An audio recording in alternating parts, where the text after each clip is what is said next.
So today I'm going to try and explain the Habsburg family, especially like the Spanish part.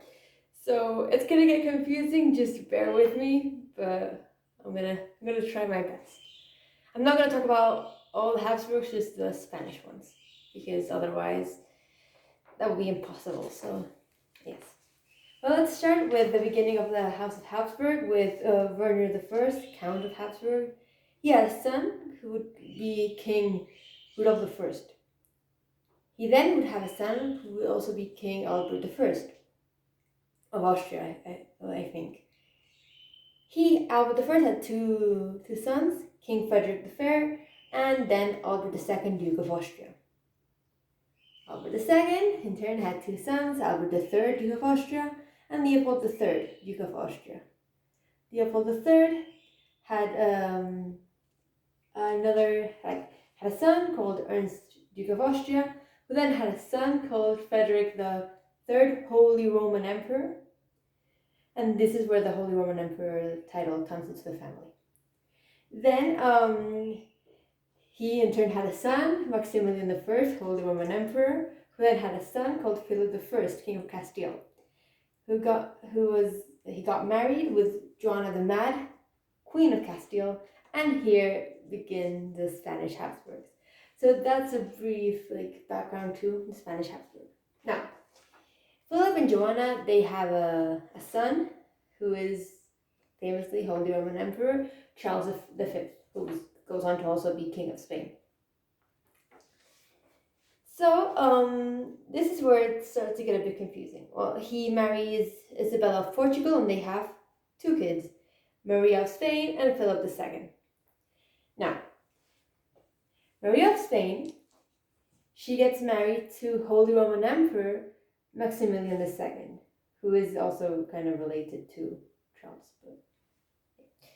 Maximilian II is the son of Holy Roman Emperor Ferdinand I, and there is a relationship between him and Charles, although not exactly a direct.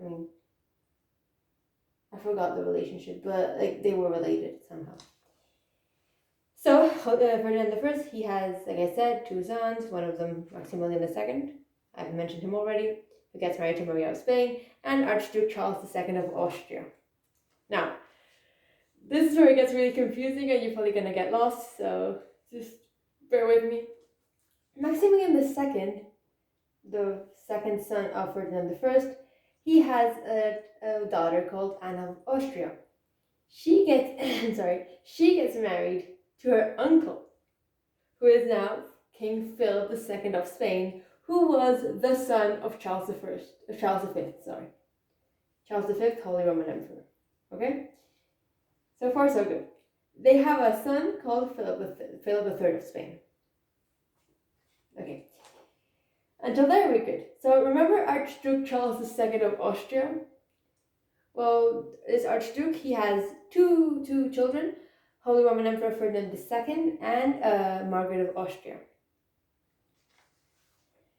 Margaret of Austria, she gets married with Philip III of Spain, so the son of Philip II. Okay? They in turn have two children, Maria Anna of Spain and Philip IV, King of Spain.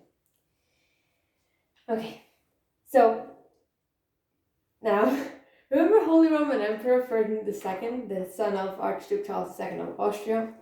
Well, he had two children, one of them called Maria Anna of Austria, and the next one being Holy Roman Emperor Ferdinand III. He married his cousin, Maria Anna of Spain, yes, the daughter of King Philip III, Maria Anna of Spain was the daughter of Margaret of Austria, who was the daughter of Archduke Charles II of Austria. And they have two children, Holy Roman Emperor Leopold I and Mariana of Austria. Mariana of Austria. Mariana of Austria then marries her uncle, Philip IV. Yes, Philip IV of Spain, son of King Philip III, whose sister is Maria Anna of Spain, whose mother is whose daughter is his wife.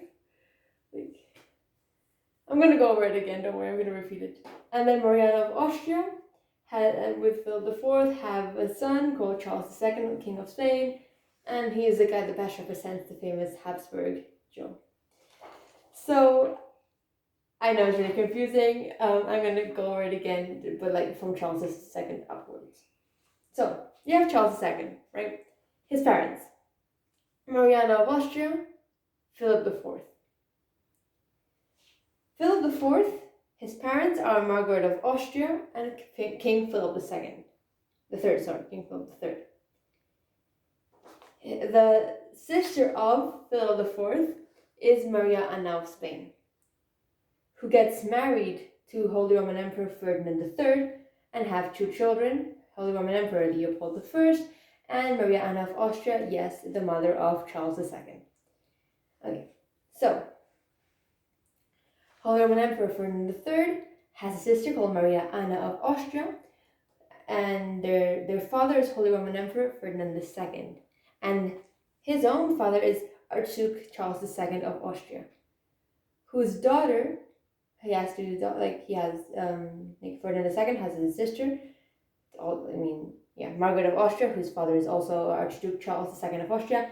She gets married to King Philip III of Spain. Okay. Philip III, his parents are Anna of Austria and King Philip II of Spain.